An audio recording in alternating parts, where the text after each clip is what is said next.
Bueno,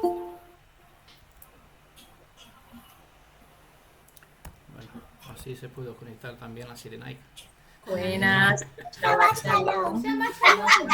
Bienvenida de nuevo por No, tercera vez. están todas. Sí, ellas están todas. No podía tomarme sin que ella estuviera aquí a mi lado porque me dijo que quería conectarse para saludar. Bella. Muy Así, bella. tenía que esperarla. ¿Cómo están todos? Ana Sofía, Maya, Mariana, Bien, bien estamos. Daniel, Diana, bienvenida. Gusto tenerte como parte de nuestra familia. Gracias, gracias. Me siento muy bien, feliz. hermana Noemí, ¿cómo está? Bien. ¿Quién más? Eli, Fernando, hola, ¿cómo están todos? Hola, Irina, Sirenaica. ¿qué Shalom. tal? Shalom. Shalom, hermanita. Shalom. Sí, ok. Dice que una amiga de su escuela se llama Noemí. Ah, vale. Wow. Ay, ok. Ay, yo no puedo verla. No. Ya sabe leer. ¿Por qué no tienes internet, Irina? No, pero no me salen. Hay imágenes que no me salen. Ah, vale, vale. Bueno, Pero No, sí todavía está en podemos. primer grado, está aprendiendo. vamos a comenzar. Así no nos demoramos más. Después hablamos. Vale. De acuerdo. Voy a poner para la comunidad que tenga la grabación.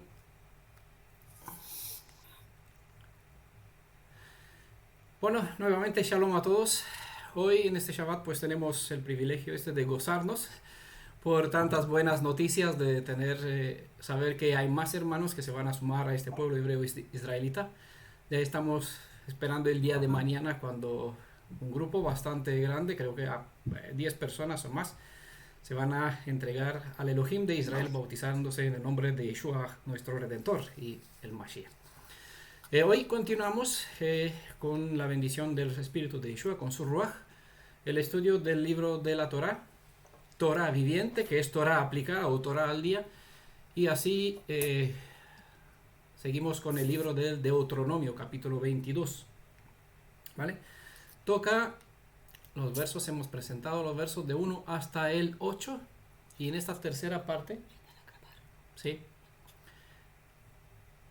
En esta tercera parte vamos a continuar con el verso, a partir del verso 9, donde hemos quedado, ¿vale?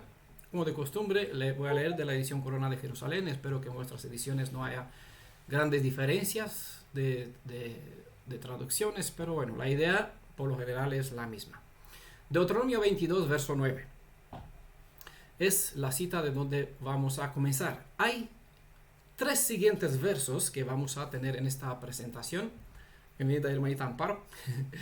Tres siguientes versos que vamos a tener en este estudio, en esta parte tercera del capítulo 22, que presentan tres prohibiciones que no permiten a los hijos de Israel mezclar diferentes especies de semillas en una misma parcela, diferentes especies de animales en el mismo arado y diferentes especies de hilo en una misma ropa.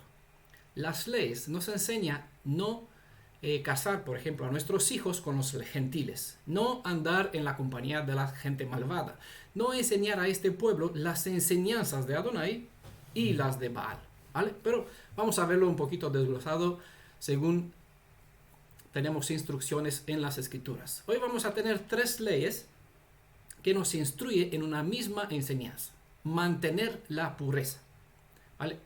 Para Diana, claro, esto ahora empieza una vez que ya entró en alianza.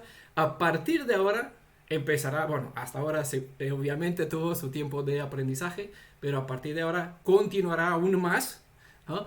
Aprender los principios del reino de este pueblo en cual entró mediante la redención que nos dio nuestro Redentor Yeshua a todos.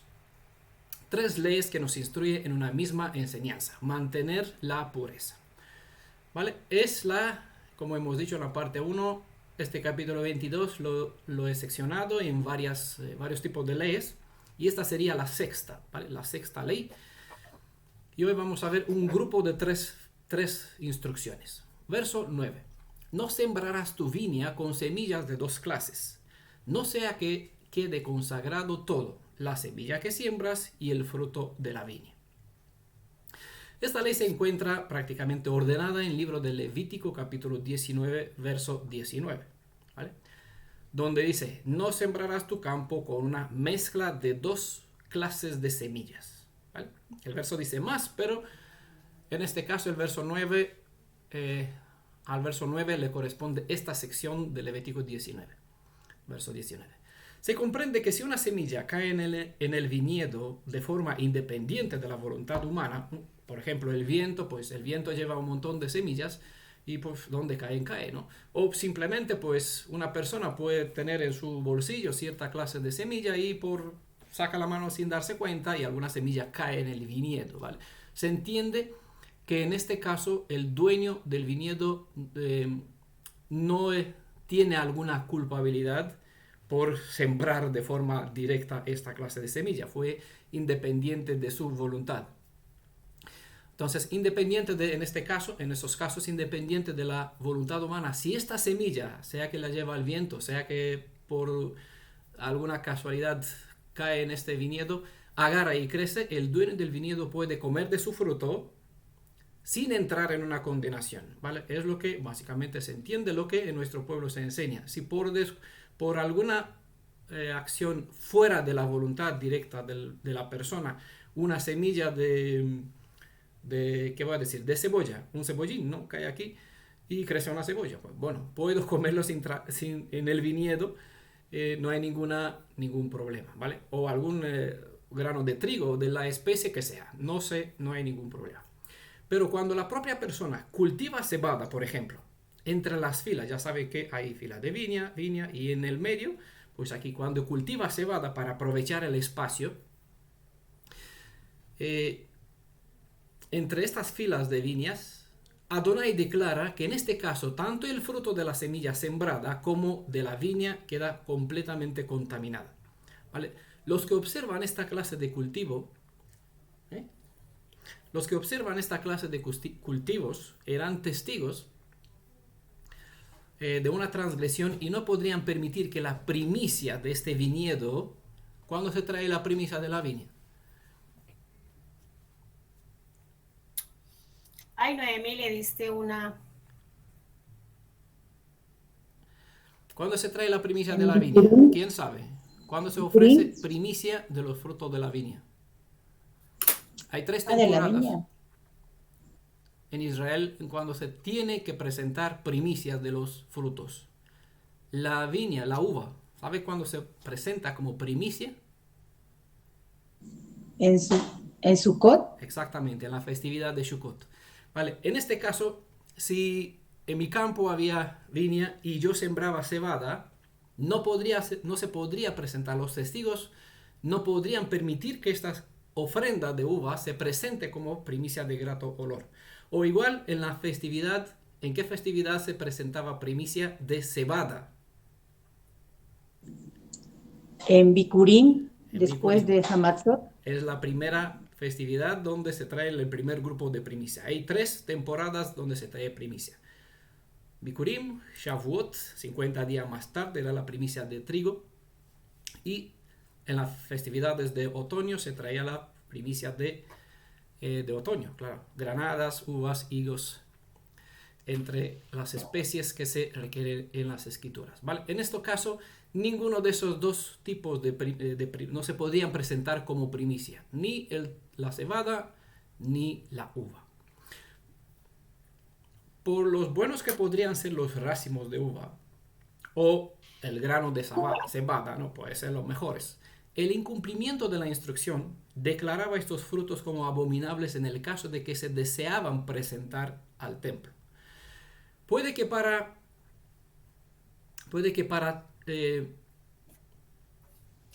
cuando una persona violaba esas indicaciones y sembraba en el viñedo otra especie, los testigos o el Sanhedrin en aquel momento, para aquel tiempo, tenían la autoridad de confiscar todos los frutos a fin de que no se usen con fines religiosos, ¿vale? Para aquel tiempo. Es sabido que si un agricultor es sabio y se sabe que un agricultor, cuando planta juntos dos tipos de semillas diferentes, una de ellas no sobrevivirá, o si crecerá, será muy raquítica, ya que la más fuerte y más alta bloqueará la luz del sol y absorberá la mayor parte de los nutrientes vitales del suelo.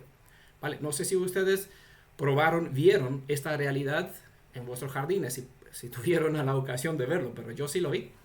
¿Vale? Por ejemplo, cuando estuve la última vez en la casa, donde está nuestra casa, donde vive mi madre, pues ella sembró una especie de plantas cuyas hojas se comen, ¿vale? Se hacen sopas con ellas o igual se hace alguna comida, ¿no?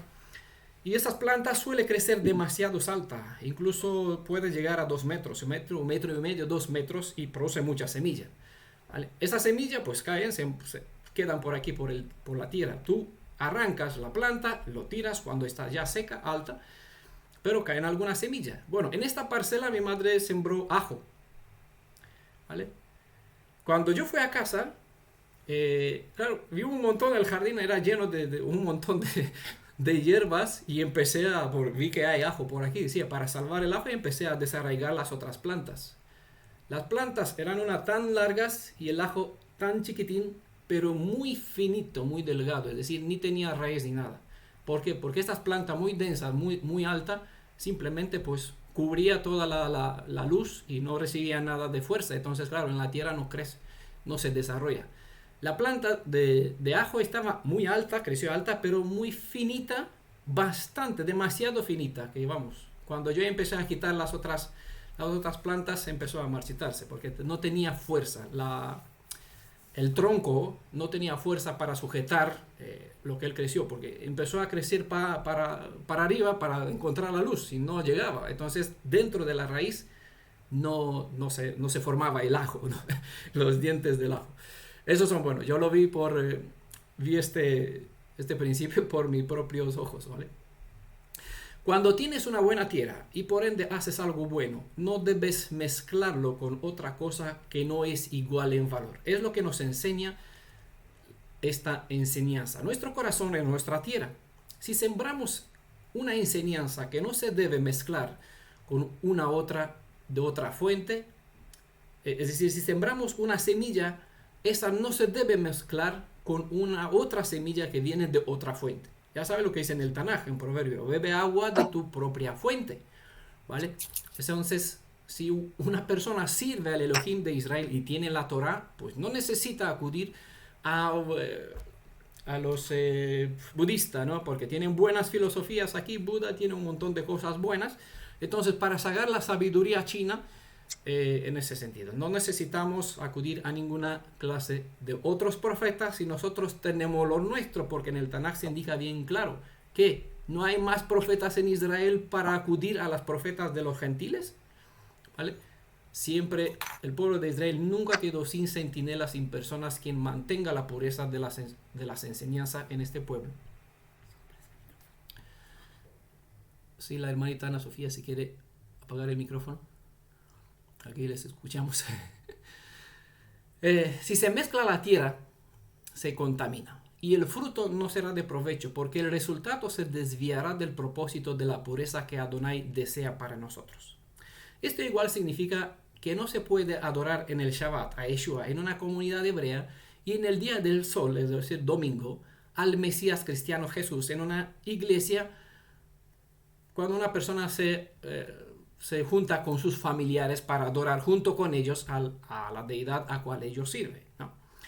Como ejemplo, igual no se puede celebrar Pesaj y Navidad y pretender que soy un hebreo por estar presente en el Shabbat o en otra de las convocaciones que nosotros tenemos como fiestas sagradas, ¿no?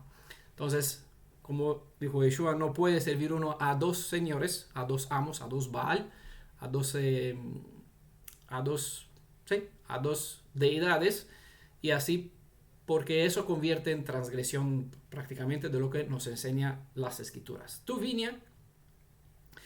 Una viña es un viñedo o una plantación de vides para la producción de uva y mesas de mesa o que pueda proveer ingreso, ¿no? Como un sustento en cuanto ingreso de dinero. La viña es una parcela de tierra en cual trabajas, y este trabajo te es recompensado en alimento o dinero. Te hace prosperar, obviamente, ¿no? ¿Cuál es la viña nuestra? ¿Cuál es tu viña? Si esta viña es Israel, ¿vale? Ya saben en el Tanaj que Israel es presentado como una viña. Entonces, si Israel es esta viña, entonces debes apegarte a las instrucciones que esta nación ha recibido de parte del Elohim viviente y dejar cualquier otra práctica ajena que has aprendido en el pueblo y en el culto donde perteneciste hasta hacer de Israel tu pueblo, ¿vale? Eso para todos nosotros que ya hemos entrado en alianza, eso lo tenemos bastante claro en ese sentido, ¿vale? Por esa razón aprendemos el camino de Ruth, que salió de su casa, de su parentela, como Abraham, y hizo de Israel su familia, hizo del pueblo de Israel su madre, su padre, sus hermanos, y del Elohim de Israel, pues su Elohim. Y claramente de la Torá, su norma de enseñanza y conducta. Saben que lo que uno come y con lo que se alimenta una persona, eso le traerá salud o malestar. Eso mismo ocurre a nivel espiritual cuando una persona va sembrando en su mente interpretaciones del judaísmo y las mezcla con las del mesianismo, por ejemplo. O tiene sembradas semillas de las instrucciones cristianas y las junta con una semilla del mesianismo. Tal cosecha no producirá los frutos de la santidad esperada ni servirán para bendición, para bendecir a otras personas. Así que no tenemos que olvidar este principio. Poca levadura hace leudar toda la masa. Por eso es sabio, es bueno que tengamos cuidado con qué tipo de semillas llenamos nuestra mente. Si no estamos atentos, algunas semillas pueden agarrar raíces tan profundas que no solo nos costará desarraigar, sino que podrá hacer destruir hasta las buenas plantas que cultivamos en nuestra alma. Espero que entiendan estas alegorías, estas metáforas, para sacar provecho a nivel espiritual. Séptima ley, Deuteronomio 22, verso 10, la segunda en este grupo de 3. Dice, no ararás con un buey y un asna juntos. Ya aquí esta es la tercera que hace mención del asno y el buey, ¿no? Esta ley también, como decía, se encuentra en el Levítico 19, donde igual aquí se menciona, no permitirás que tu ganado se aparee con una especie distinta, ¿vale? Un caballo y un asno dan lugar a una mula, ¿vale? Y así apareció esta especie de mulas. Lo de no ararás con un buey y un asna juntos podría ser comprendido desde una perspectiva meramente natural, ya que es posible que la diferencia entre el paso y el poder de tirar de esos dos animales diferentes podría causar problemas en el campo por ser uno más fuerte y el otro menos fuerte, o por ser el buey de un paso más rápido que el asno, entonces arrastraría al pobre asno. Arar es remover la tierra. Y antiguamente había un pico tirado de dos animales que abría y removía la tierra. Pero para que los animales hagan su trabajo, deben ser atados a un mismo yugo. Yugo, eso. Un animal grande y otro pequeño no se compaginan. Sí, y es obvio que ningún agricultor los usaría para trabajar juntos. El buey es un animal limpio, kosher, y por ende se puede comer. En cambio el asno es inmundo y no sirve como alimento. Eso lo declara Deuteronomio 14, verso 1 al 8. E igual Levítico capítulo 11, ya sabemos todos. Y para tener un asno, la instrucción, dice la Torá, dice que había que redimirlo con un cordero, porque si no, el primogénito del asno que no se quería redimir, se debería romper el cuello. Vea esta ley en libro de Éxodo, capítulo 13, verso 13, o también en el capítulo 34, verso 20, donde se repite la misma instrucción. En el trabajo no se puede mezclar lo puro con lo inmundo, porque la enseñanza no será de bendición. El limpio y el inmundo no deben labrar juntos una tierra que es kadosh, que fue santificada. Eso significa apartada de, ¿vale? Como en el caso del pueblo de Israel y la tierra de Israel fueron separadas de las demás tierras del mundo y el pueblo de Israel fue separado de las demás naciones del mundo, ¿no? Que sirve a un propósito diferente.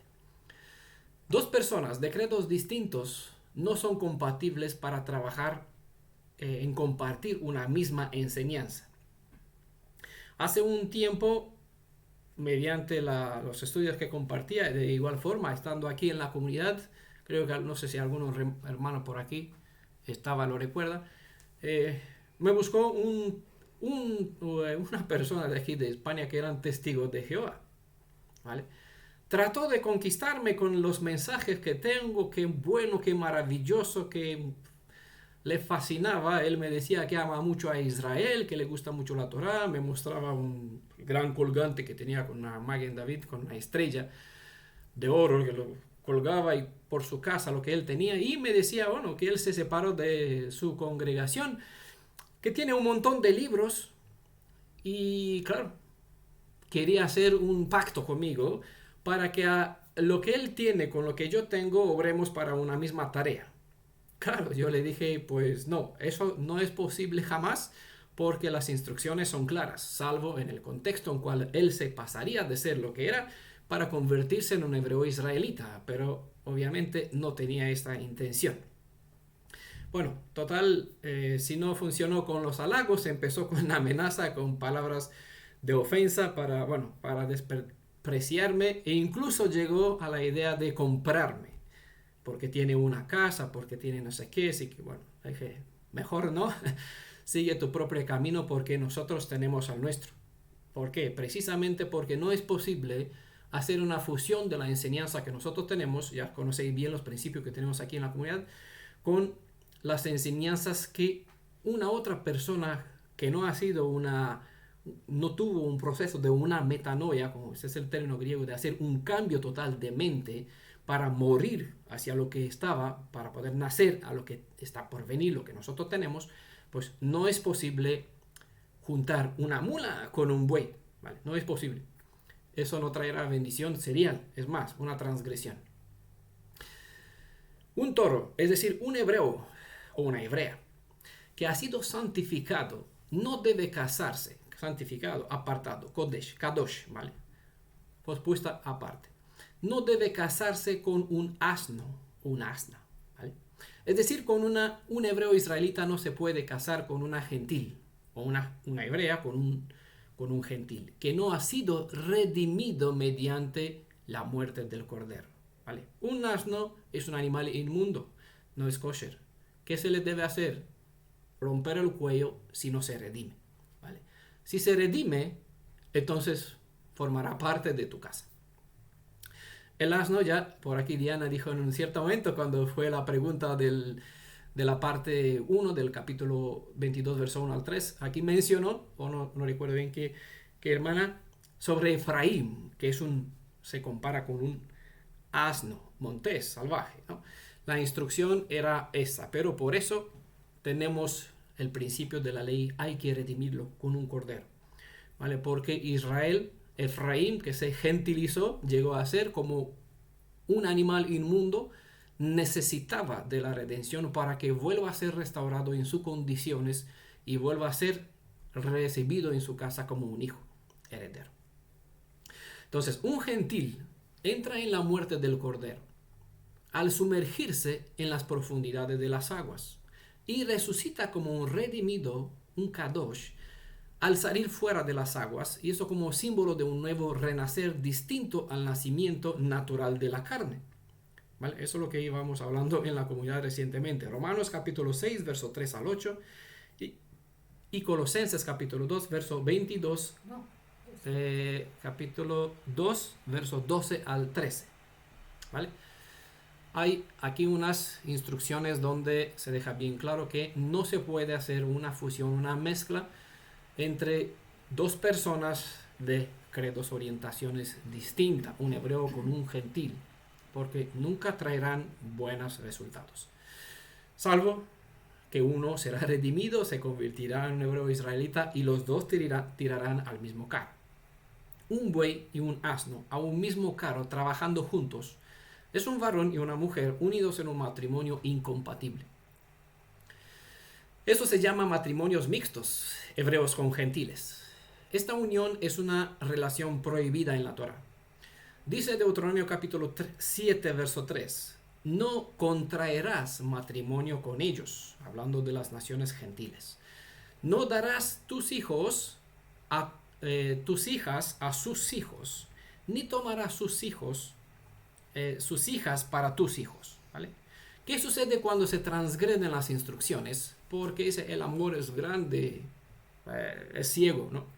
¿Qué sucede cuando ocurren estas cosas y no se practican las instrucciones de la Torah? Vamos a ver un caso de desobediencia donde a un mismo carro fueron puestos bueyes junto a asnos, ¿vale? Hebreos y gentiles. Jueces capítulo 3, verso 6 al verso 7 dice: los hijos de Israel tomaron para sí a sus hijas por mujeres, ¿vale? Mujeres gentiles, y dieron sus propias hijas, los hebreos dieron a sus propias hijas a los hijos de ellos, a los gentiles. ¿Qué hicieron? ¿Qué sucedió? Sirvieron a sus deidades. Es decir, los hijos de Israel y las hijas de Israel que fueron dadas en matrimonio a estas hijas, hijos gentiles, llegaron a servir a las deidades de estas naciones gentiles. Igualmente pueden ver el libro de Éxodo capítulo 34, verso 15 al 16 y Primera Reyes, verso 11 al verso 2, donde se muestra la misma realidad cuando se transgreden las leyes. Aquí tienen 3 testigos, ¿vale? Dice, todo testimonio tiene que ser respaldado en base a 2 o 3 testigos. Aquí tiene 3 citas. Hay muchísima más evidencia. Le voy a presentar algunas cosas más adelante. Algunos versos más adelante para que vean qué sucede cuando se transgrede las escrituras. Shaul declaró en 1 Corintios capítulo 6, del verso 16 al 18, que el que se une a una ramera es entrar en un yugo desigual. ¿Y qué sucede? Pues peca en contra de Adonai y en contra de su propio cuerpo. Cuando hay un yugo desigual, significa que entras en una situación donde no vas a tener libertad. En hebreo hay una palabra que es kelé, ¿vale? Que significa prisión. De aquí uno llega a ser prisionero. Entra en la cárcel. Levítico 19, verso 19 y Deuteronomio 22, verso 10 enseña que el que obedece la verdad le protege para que no caiga en estas situaciones, para no sufrir y para no convertirse en algo que no agrada al Elohim viviente. El matrimonio pues es el compromiso de tu vida. 2 Corintios capítulo 6, verso 14 nos presenta algo sobre este matrimonio, sobre un yugo, porque es lo que se hace prácticamente cuando dos animales son puestas a un mismo yugo. Eso es igual como una relación matrimonial. 2 Corintios 6, verso 14. No se unan en yugo desigual con los no creyentes. ¿Por qué? ¿Qué compañerismo tiene la rectitud con la desorden? ¿Qué comunión, dice, tiene la luz con las tinieblas? El propósito de un yugo es unir estrechamente 2 seres para que juntos compartan un mismo destino, para que los dos sigan una misma ruta. Un yugo es un vínculo. Un yugo desigual, el que es más fuerte arrastra al más débil. No por casualidad, en un matrimonio las parejas se llaman cónyuges, ¿no? Cónyuges. Eso. O también consortes. ¿Por qué? Porque en realidad las 2 personas comparten la misma suerte o el mismo destino. Tal unión se refiere a 2 seres que permanecen ligados de tal forma que uno no puede elegir a cambiar la ruta sin involucrar al otro. Y obviamente el más fuerte tirará hacia la dirección que el más fuerte quiere al más débil. A este yugo y a esta unión desigual, a esta unión se refiere Shaul cuando él enseñaba en Romanos capítulo 6, un capítulo sobre el cual hemos hecho varias veces mención. Del capítulo 6 al capítulo 8, él habla sobre la ley del matrimonio, donde el pecado, en este caso, es el amo del pecador. Y nadie puede librar al pecador debajo de su dominio, ya que mediante este yugo están atados a un mismo destino. Por bendición hay una posibilidad de cambiar esta mala suerte, para decirlo de esta forma, ¿vale? Esto se puede cambiar, este yugo se puede romper mediante la muerte. Aquí interviene lo que estamos estudiando, todo lo que participaron en el grupo de la Tevilah, el grupo de la inmersión en el nombre de Yeshua. Aquí interviene el principio del bautismo, lo que es un símbolo de la muerte y resurrección. Al ser una persona ya libre, muerta del antiguo pacto, de la antigua alianza, el antiguo dueño no puede reclamar un derecho sobre una persona que ya murió, obviamente, ¿no? A un muerto no se le puede imputar ninguna multa, no se le puede condenar a practicar alguna cárcel, porque ya se supone que un muerto ya se acabó, ¿vale? Ahora, la persona que sale fuera de las aguas es una persona nueva, libre de sus antiguas ataduras, libre para unirse, en este caso para dedicarse para servir a Yeshua, con quien contrató un voto lo contrató, mejor dicho, como abogado, ¿vale? Como vimos en el estudio sobre el libro de Zacarías, ¿vale?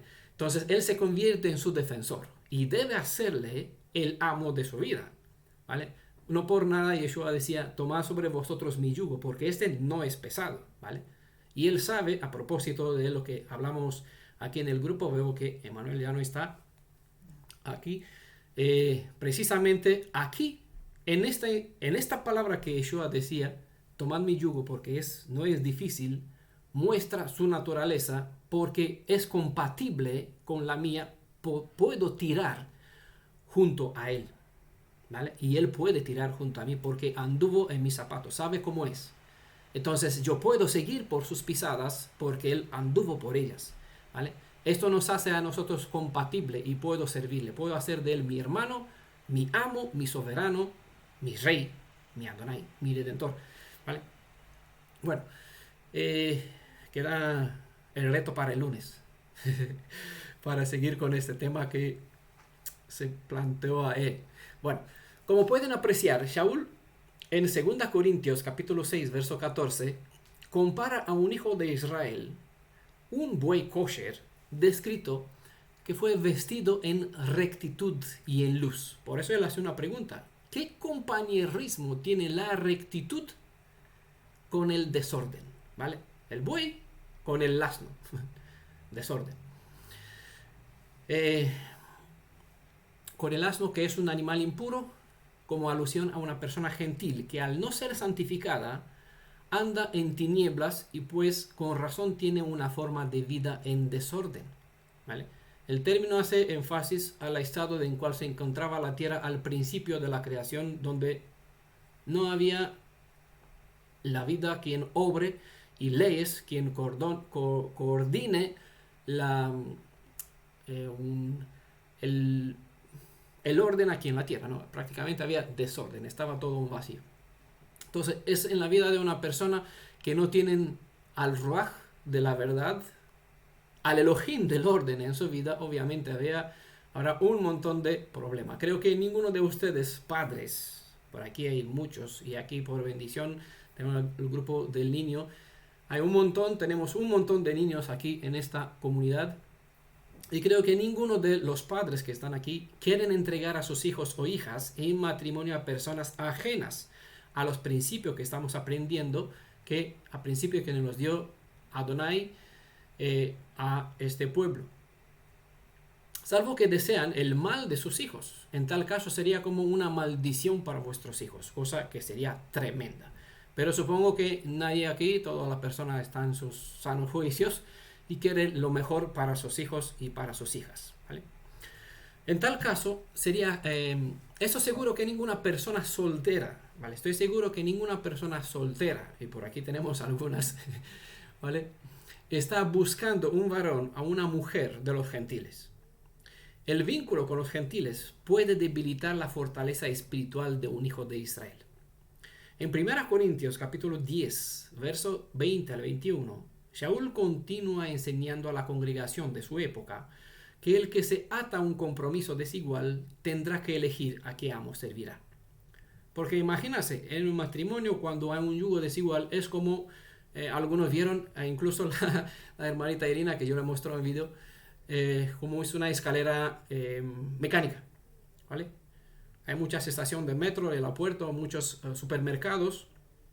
Te subes en el primer peldaño y esta te sube automáticamente o te baja, ¿vale? Creo que todos han visto, al menos en la película, ¿vale? Entonces es así como una persona que está 2, 3, 4 escalones más arriba, ese será tu pareja, tú estás más abajo y tú intentas que estás abajo. No, al revés, si tú estás arriba, una persona se supone que es un buey y tu pareja está abajo, pues para tirarlo tienes que ejercer demasiada fuerza para poder subirlo a tu altura. En cambio es más fácil para la persona que está abajo ejercer menos fuerza para tirarte a ti que estás arriba abajo, ¿vale? Pueden practicarlo para verlo. Pueden subir el peldaño que sea en una cama, en una silla y probar, porque la fuerza para levantar a uno debe ser bastante grande para poder subir arriba a el que está abajo. Por eso, volviendo al tema del Redentor, él sí pudo levantarnos, porque así que sí, en su naturaleza sigue siendo Elohim, aunque tomó mi naturaleza humana, ¿vale? Para los jóvenes que están buscando una pareja, igual aquí en la comunidad de los padres tenemos un montón de jóvenes, como para los padres que están al tiempo de instruir a sus hijos en cuanto a un futuro matrimonial, os dejaré aquí, como os decía antes, algunos textos de las escrituras para que mediten e instruyan en la luz de las enseñanzas que nosotros tenemos como pueblo a vuestros hijos y a ustedes mismos, ¿vale? Así que pueden apuntar esta serie de citas que les voy a decir. Génesis 24, de verso 1 al 4. Capítulo 26, del verso 34 al 35. En todo caso, se le voy a dejar escrita en la guía de estudio. Josué, capítulo 23, verso 12 al 13. Jueces, capítulo 3, verso 5 al 7. Capítulo 14, verso 1 al 4. Primera de Reyes, capítulo 11, verso 1 al 4. Capítulo 16, verso 30 al 31. Esdras, capítulo 9, verso 12. Nehemías, capítulo 13, del verso 23 al 27. Salmo 106, del verso 23 al 41. Oseas, capítulo 7, verso 8. Hay muchas citas, pero esas son suficientes para que puedan enseñarse uno a sí mismo y instruir a sus hijos en cuanto a la pareja que tiene que elegir. Bueno, con eso vamos a pasar al tercer punto, que sería el octavo principio, la octava instrucción que tenemos en este capítulo 22, el verso 11. No vestirás ropa tejida, mitad de lana y mitad de lino. Esta ley se encuentra ordenada, como le decía, igualmente en capítulo 19, verso 19, donde dice, no te pondrás ropa con mezcla de 2 clases de materiales, ¿vale? Levítico 19, 19 suma los 3 versos de Deuteronomio 22 que hemos leído en esta ocasión. Esta instrucción la comprenden mejor aquellos que se dedican a confeccionar ropas. Ellos saben que en función de la tela que se desea coser, se necesita un cierto tipo de hilo apropiada para la tela sobre el cual se trabaja, ¿vale? Físicamente, cada uno de esos 2 tipos de materiales, lana y lino, tienen diferentes grados de desgaste y por ende no son compatibles para combinarse. 2 tipos distintos de hebras se desgastan y se lavan de forma diferente. El combinarlos reducirá la vida de la prenda. Sobre el lino y lana hemos estudiado más cuando tuvimos más sobre el lino, el tema del Zacarías y la vestidura que se le fue cambiado al profeta, al sumo sacerdote Joshua, capítulo 3 del libro de Zacarías. Recuerden que las leyes de la Torá no están hechas solo para enseñar y restringir, sino además para proteger. En el Salmo 139, verso 5 al verso 6, se hace alusión a los principios de la Torá. En estos versos, en el texto hebreo, se hace mención de una palabra cuyo sentido se puede presentar como vestir. La palabra es shit. Es un término de acción física y tiene el sentido de colocar, situar, poner algo, ¿vale? vestir. Es lo que Adonai hizo con el pueblo de Israel al encontrarlo recién parido, completamente desnudo, lo vistió con ropa de júbilo, lo envolvió en los principios de su Torah. ¿Vale? La cita hemos visto en la parte 1, creo, en Isaías 61, verso 10, lo voy a repetir aquí, y pueden comparar esta cita donde Adonai vistió a su pueblo con ropa de justicia y salvación, pueden comparar con Isaías 35, verso 10, y en el capítulo 51, verso 11. ¿Vale? La palabra lino, aunque hablamos sobre el lino, pues voy a traer algunos datos más porque son importantes. La palabra lino es utilizado como un distintivo de pureza moral en Apocalipsis capítulo 15, verso 6. Y en Lucas capítulo 16, verso 19, es mencionado como una señal de riqueza. ¿Vale? Eso en cuanto a significado metafórico que tiene nuestro pueblo dentro de su cultura. Por lo general, ¿vale? Por lo general, el lino, y en especial el lino fino torcido, torsal, ¿vale? Formaba parte de la ropa sacerdotal. Las vestiduras de los sacerdotes eran para honra y hermosura, según se presenta en Éxodo capítulo 28, un capítulo donde aparece toda la vestimenta del sacerdote, específicamente el verso 2 y el 40, pero también expresaban la modestia. ¿Vale? En Éxodo capítulo 28, verso 42 al 43, está escrito: y les harás calzoncillos de lino para cubrir su desnudez. ¿Vale? Serán desde los lomos hasta los muslos. ¿Vale? Hemos hablado sobre los pantalones como si fuera la mujer no vestirá prenda de hombre, y hemos visto que esto no tiene nada que ver con eso. Pero aquí está la cita: les harás calzoncillos de lino para cubrir su desnudez. Cubrirán desde los lomos hasta los muslos. En Efesios 6, capítulo 6, verso 14, Shaul repite que nosotros debemos tener los lomos ceñidos con la verdad. ¿Vale? La verdad en hebreo es emet. La emet es fundamental para nuestra fe, para nuestra emuná, ¿vale? Para nuestra fidelidad para con Elohim. Sin la verdad que nos enseña nuestro Elohim viviente mediante su Torah, estamos espiritualmente muertos. Pero la congregación de los redimidos debe estar completamente vestido de lino puro.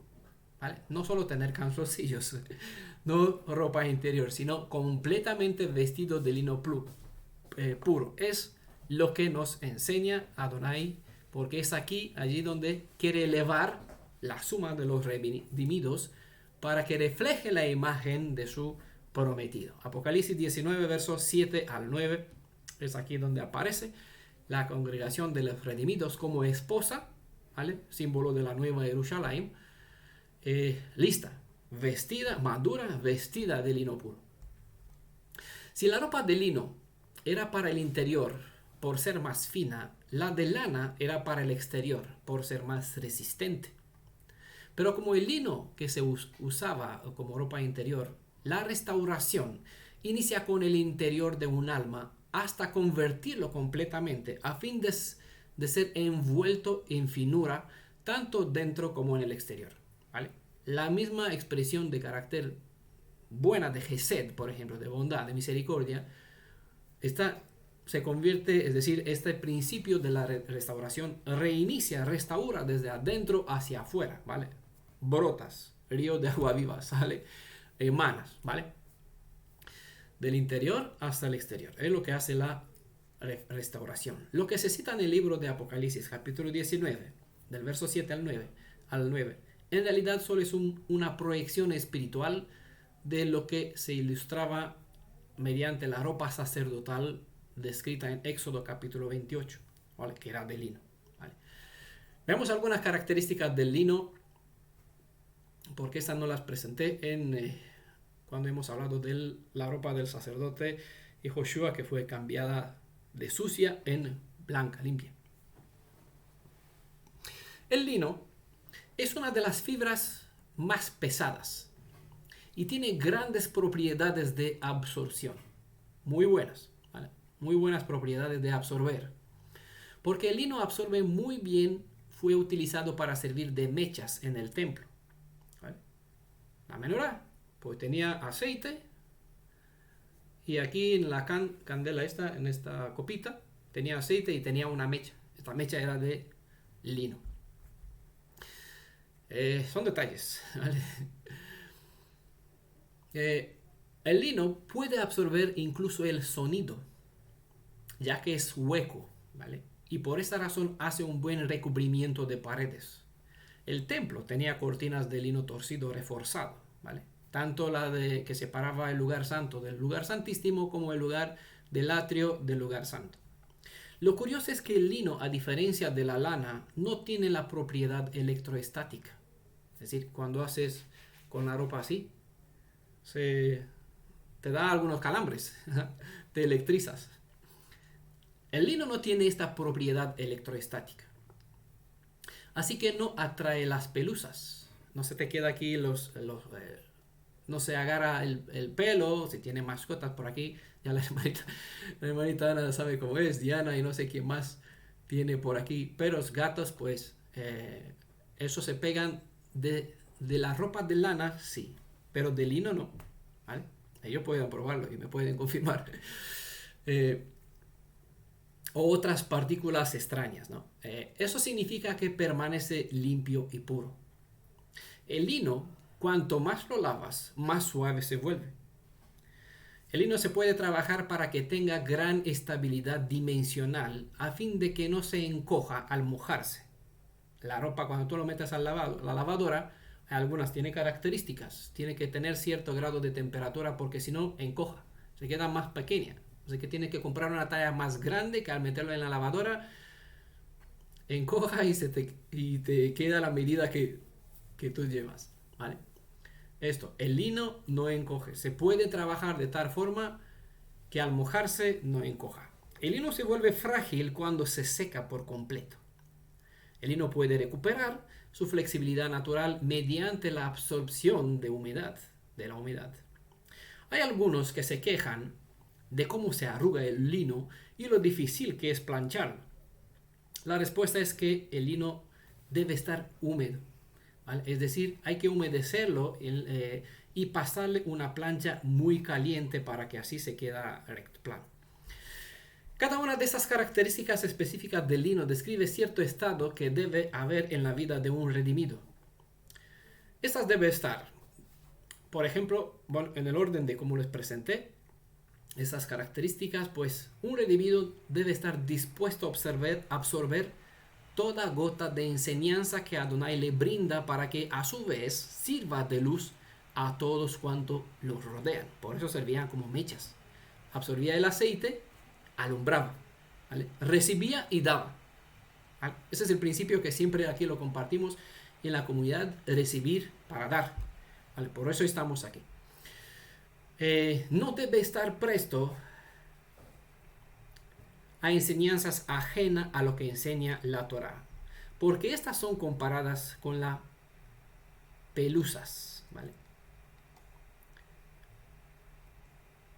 Una enseñanza ajena se pega, ¿vale? Se pega fácil, como las pelusas de la lana, ¿vale? El lino no tiene la carga electrostática, pues un redimido, un hebreo israelita, no tiene que estar predispuestos, ¿vale? No puede, debe cerrar su mente, su corazón a esta fricción electrostático si quiere reflejar, ¿vale? Lo que representa esta pureza del lino. El mal encuentra buen cobijo, se apega a todo material que tiene una carga electrostática, porque es así como la persona está atraída por la concupiscencia, el deseo que desarrolló adentro de su propio ser, ¿vale? Si uno tiene es de lana, ¿vale? Por ejemplo, como metáfora, no es que la lana está mala, ¿vale? En el sentido de compartir una enseñanza a través de las características que puede presentar, ¿vale? La lana, cuando lo frotas, se carga electrostáticamente.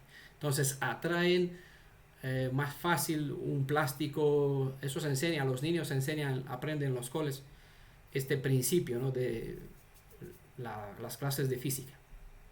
¿vale? Entonces es así como el mal, cuando está dentro de una persona, tiene esta predisponibilidad, el mal se apega fácilmente a una persona que tiene esta inclinación o predisposición para atraer las malas enseñanzas. Bueno, como el lino no se vuelve, como el lino que se vuelve más suave al ser mojado, así el espíritu y el carácter de una persona redimida se vuelve cada vez más fino, más virtuoso a medida que se sumerge en las enseñanzas del Ruaj.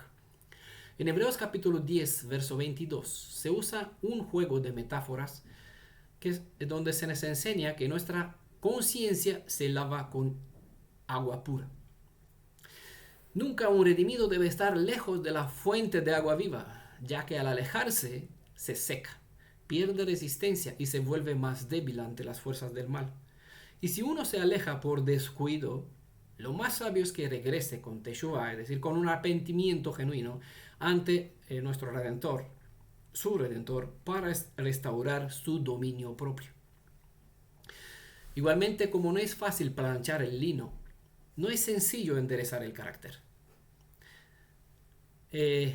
No importa quién se queja de que el lino es arrugado, porque el que no ve las múltiples propiedades de una persona redimida no podrá llegar a valorar ni cuando la redención seguirá restaurando la línea de la buena costura de una persona que el Redentor lo plancha hasta enderezar toda arruga de su carácter. No lo van a ver, porque no quiere ver, apreciar lo bueno.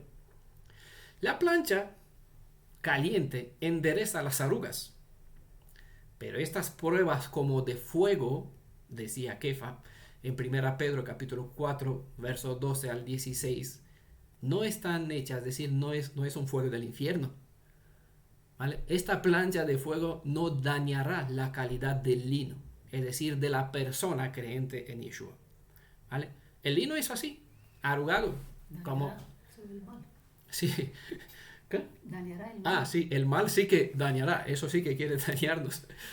Porque claro, sí, muchos ácaros, muchas pelusas trae a su vez ciertas enfermedades, cuando asma, cuando nosotros las aspiramos. Entonces, una buena higiene que nos enseña aquí separar las prendas para que no se mezclen los hilos, nos ayuda a mantener nuestra salud. Entonces, nos protege por dentro y por fuera también. Entonces, la obra de la restauración, aunque es difícil, es como una plancha. ¿A quién le gusta una plancha calientísima? Es decir, una prueba. ¿Vale? A nadie le gusta, pero es imprescindible porque dice, el padre que no hace uso de la vara desea la destrucción del alma de su hijo. Por ende, Adonai castiga, ¿vale? Pero no para destruirnos. No tiene el propósito de dañarnos. A veces, cuando no queda más, pues necesita ponernos una vara para enderezarnos, decir, hey, por aquí, de aquí el aguijón, ¿vale? Porque el carro con bueyes, los bueyes, ¿dónde van? Pues donde el amo que está detrás le da con el lamed, ¿vale? Ya llegamos algún día a esta letra, lamed, que es el instructor, el aguijón, ¿vale? Duras penas te das con la pierna, con la pata, ¿no? En el aguijón. ¿Vale? Se daña uno a sí mismo porque en realidad el amo no es para golpear a los animales, sino para encaminarlos en la dirección que deben ir. ¿Vale? Bueno, ese es el propósito de la plancha, ¿vale? Enderezar las arrugas, pero no para destruir las propiedades de la prenda, del lino, del carácter de la persona, sino para enderezarlo, para que pueda lucir, para que pueda brillar conforme a la imagen y semejanza del Redentor. La enseñanza de Deuteronomio 22:11 es la misma que se encuentra en el mensaje de la congregación de la Odisea. Capítulo 3 del libro de Apocalipsis 14, verso 14, verso 15, es donde se presenta el hecho que no se tolera una persona en un estado tibio. Es decir, uno solo puede vestirse de lino para que así... esté caliente, se compara con el caliente, o de lana en el caso en cual se encuentra frío, ¿vale? Tiene que ser frío o caliente. El estado tibio es lo mismo que decir una persona que se encuentra tratando de mezclar lo que es lino con lo que es lana, ¿vale? dos tipos de enseñanzas, dos tipos de caracteres, dos tipos de formas de ser. Duplicitaria, ¿no? Es la palabra. Una persona fría está lejos de ser obediente a la Torah. Si vestirás lino, que sea todo de lino. Si vestirás lana, que sea todo de lana. ¿Vale? Como vimos en las enseñanzas, el verso anterior, al juntarse un hebreo con una persona de otra creencia, uno se desgasta más rápido que el otro, de modo como el lino se desgasta antes que la lana. La lana forma parte de las enseñanzas bíblicas y tiene su importancia como símbolo y como metáfora. El texto de nuestro estudio se centra no tanto en los materiales, sino en el hecho de no hacer una mezcla de materiales para que uno mismo se viste en este caso, ¿vale? Uno no puede mezclar dos tipos de hilos, dos tipos de materiales para vestirse en este caso. En base a esto, la instrucción nos enseña a mantener la pureza de las cosas que asumimos en nuestra vida. Como hebreos israelitas, si estamos vestidos con la verdad, con la emet, no podemos presentarnos delante de Adonai con dos clases de enseñanzas. Por ejemplo, creer en dos tipos de Mashiach o Mesías. Es decir, pensando que creer en Yeshua y en Jesús sería aceptado. De modo como no se puede juntar en una misma prenda dos tipos de hilo, de la misma manera no se puede enseñar la emet, es decir, la verdad, al mezclar dos tipos de conceptos religiosos en una misma enseñanza. No se pueden entremezclar las enseñanzas cristianas con las hebreas. Esta combinación son una abominación. Un alma que está vestida con un tejido mitad cristiano, mitad hebreo, crea el malestar del estómago, como aparece en Apocalipsis. No agrada al Elohim de Israel. Esta ley de Deuteronomio 22, verso 11, declara abominable en realidad, ante Adonai toda enseñanza que mezcla los principios de los credos religiosos cristianos con los hebreos. Hay personas que al no humillarse delante del Redentor soberano de Israel, para que Él les dé colirio para ungir sus ojos, como se menciona en Apocalipsis 3, obviamente no fueron alumbrados sus ojos para poder ver, y así separar el cristianismo de la fe hebrea. Así que consideran que es algo muy parecido porque según ellos los cristianos sacan la Biblia, sacan de nuestra Biblia fuente para sus credos. Pero esto es ver solo una partecita muy pequeña en realidad de los cristianos que sí sacan algunas cositas de nuestras escrituras. El hecho de que ellos han tomado algo kadosh, algo que es santo, que es apartado de nuestra fe, por lo mucho que es santa esta cosa que ellos sacan de nuestras escrituras, por lo mucho que es un principio bueno, es un principio santo, al juntarlo con algo que es declarado inmundo, queda inapropiada dicha enseñanza tomada de nuestras fuentes. El Elohim de Israel es santo y lo que recibe debe estar a la altura de su forma de ser, ¿vale? Por eso él trata de convertir al pueblo redimido en una pareja idónea, ¿no? Lo está trabajando, purificando con su sangre, lavándola para elevarla para que esté a la estatura de la plenitud del Mashiach. Es lo que enseña Shaul, ¿vale? Porque es a esta, y él tiene, al presentarse presentarla delante de su padre, quiere ser honrado a través, y quiere honrar a su padre por tener una buena pareja, ¿vale? Es así como el Creador tiene que restaurar a la persona, al ser humano, a la imagen y semejanza original en cual él estuvo, ¿vale? Para que esté a la altura de él, hijo de Elohim. Y un hijo, ¿qué va a hacer? Por eso aparece, honrará a su padre. Si somos hijos del Elohim de Israel, pues tenemos que honrar a nuestros padres, ¿vale? El Elohim de Israel es santo y lo que recibe debe estar a la altura de su forma de ser. Si algo no es completamente kadosh, queda descartado como ofrenda agradable o como enseñanza kosher. Es decir, ¿qué es kosher? Algo apto para asimilar, ¿vale? Una comida kosher significa que puedo comerla, ¿vale? Una enseñanza kosher es algo que yo puedo asimilar. Una prenda kosher es algo que yo puedo vestir. En este caso, lino o lana. No puedo mezclarlas. Si soy cristiano, pues que vaya con Cristo. Si soy creyente en Yeshua, que siga con Yeshua. No hago la mezcla entre los dos porque no es lo mismo. ¿Vale? Esta combinación es abominable. Voy a compartir. Aquí tienen fuentes de las citas porque por lo general se escuchan las palabras. ¿Vale? Ahora, a medida que vamos viendo las leyes, pueden probar que las palabras que estoy diciendo no son meras palabras que son corazonadas. Aquí tienen los principios y cada uno, claro, hace lo que considera. Yo, como decía, en mi casa, en este caso que es mi esposa, vamos a obedecer las instrucciones y mantener separadas. Por eso en esta comunidad tenemos estas normas: cristianismo, judaísmo, mesianismo, con los principios que tienen, que no son coherentes con las escrituras, quedan descartados fuera, no son bienvenidos en esta comunidad.